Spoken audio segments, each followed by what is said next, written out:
그래서 선생님께서 최근에 철종에 대해서 새로운 발견을 하셨다고 지난번 강의 때 말씀하신 게 굉장히 인상적입니다.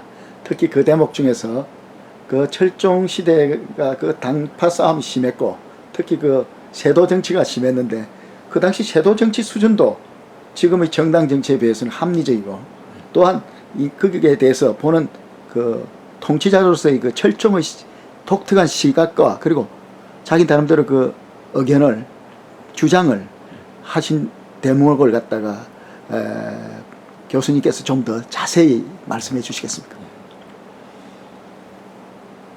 흔히 철종하면은 조선왕조 만기의 임금에 해당되겠습니다. 그리고 이제 철종하면은 혈통상으로 왕제가 임금 될 사람이 없기 때문에 마치 강화도 농촌에서 주워다 가는 것처럼 이렇게 천시한다고 할까 좀 깎아내리는 성향이 있는데, 그렇지만은 그분이 임금이 돼가지고 돌아가실 때까지 14년간 재위했었다고 한다면은 임금이 될 만한 소지가 있었기에 14년간 유지할 수 있겠나요? 그런 점에서 어떻게 이걸 봐야 될 것인가. 그래서 이제 역사 기록을 보면은 기록의 비중으로 봐서는 다른 임금에 비해서 굉장히 가볍게 다뤘어요. 그러면 임금들 자신이 뭐 시도 써서 남기고 글씨도 써서 남기고 글도 써서 남긴 것이 없나. 이래서 참 그 몇 년 전부터 책을 찾다 보니까 바로 임금님들 스스로 쓴 책이 있어요.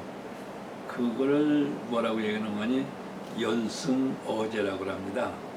그러니까 열승이라는 것은 역대 임금님들께서 직접 손수 쓰신 그러한 것을 이렇게 모아서 책으로 만들어 놓은 것을 열승어제라고 그래요. 그래서 그거를 이제 그 이성계 태조 때부터 쭉 이렇게 살펴보면은 참 그 임금님들이 백성을 생각하는 그러한 그 마음가짐은 시를 통해서 표현하는 것이라든지 또는 글을 통해서 태자라든가 신하들에게 이렇게 계고한 그러한 내용들을 보면은 참 그 주옥 같은 교훈이 아닌가 이렇게 보여져요. 그래서 이제 조선 말기에 불운해지기 시작한 이것이 왜 그런가? 그럼 그때 임금들은 전부 무능했었던 것인가? 그래서 이제 그 쭉 터보다 보니까 그 철종에 대해서 우리가 시각을 좀 달리할 필요가 있다는 걸 느꼈습니다. 첫째는 그 철종이 어떠한 그 혈연으로 해서 임금이 됐느냐, 이거를 살펴 올라가면은 바로 사도세자 하면은 태자로서 임금 자리에 올라가지도 못하고 투지에 갇혀서 죽었으니까 별거 아니라고 하잖아요. 근데 사도세자가 투지에 갇혀서 이렇게 죽은 것이 27살입니다. 근데 그 태자 때 이미 부인이 4명이 있었어요. 그런데 그 첫째 부인에서 결국 정조를 얻었죠. 물론 그 정조의 형도 있었습니다만 일찍이 요절을 했습니다만은. 그러니까 이제 혈통이 이어졌고, 그 정조 다음에 이제 순조, 그 다음에 이제 순조 다음에 그 다음에 이제 그 헌종, 그 다음에 철종, 그 다음에 고종, 순종 이렇게 나오지 않습니까? 그런데 그 이후에 6 임금이 전부 사도세자의 혈통으로 이어지는 분이에요. 그래서 여기서 이제 저는 깜짝 놀란 것이 뭐냐 하면은, 사도세자는 비록 왕위는 오르지 못했지만은 자손을 이렇게 둘 수 있었기에 아마도 조선 말기에 6대 임금을 이렇게 산출했다고 하는 점에서는 대단한 기여를 한 분이 아닌가 이렇게 생각을 합니다.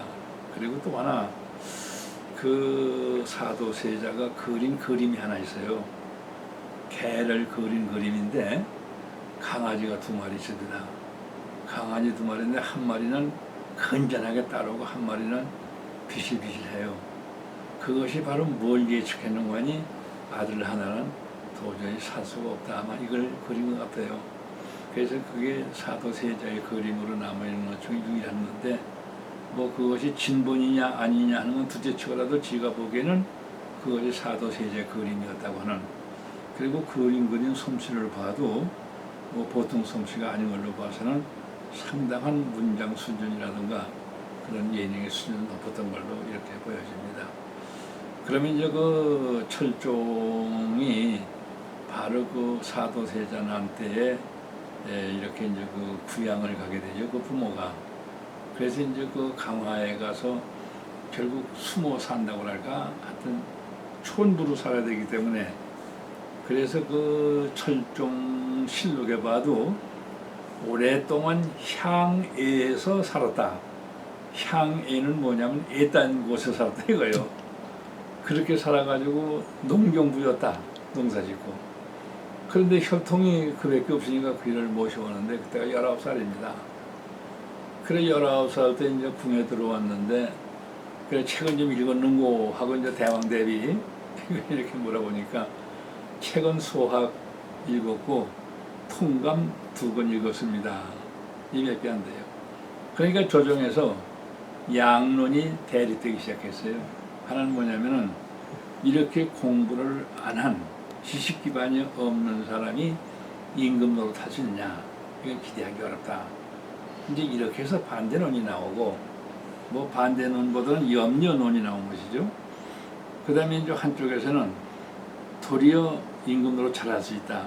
왜 그러냐면 여태까지 역대 임금 중에 10여 년 동안을 농민이나 민생의 어려운 현장에서 그걸 경험한 사람이 없지 않느냐.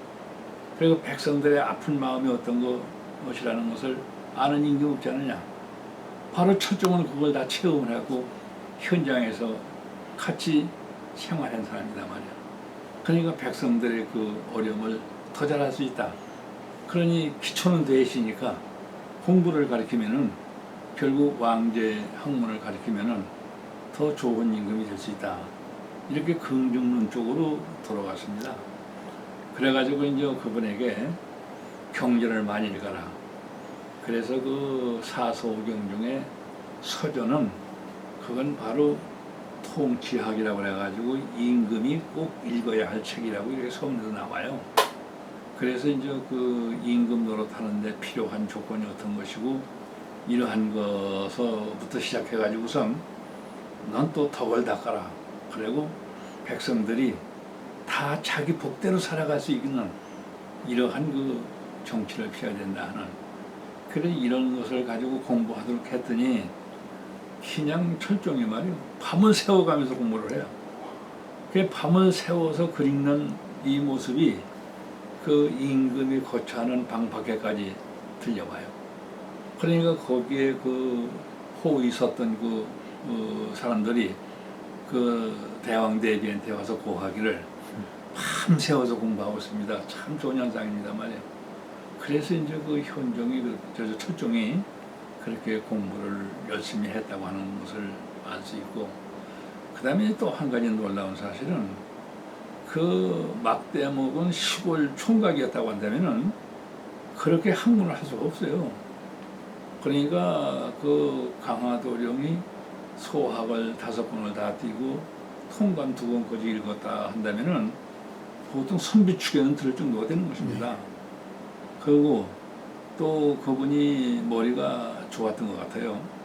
그래서 이제 그 대왕대비 마마의 그 지시대로 그 경서를 읽고 통치학에 대한 것을 읽고 덕을 닦는 법을 또 수양을 하고, 이렇게 해서 자기 나름대로 임금다운 모습을 갖춰가기 시작했는데, 대왕대비가 보니까 이제는 친정을 맡겨도 돼.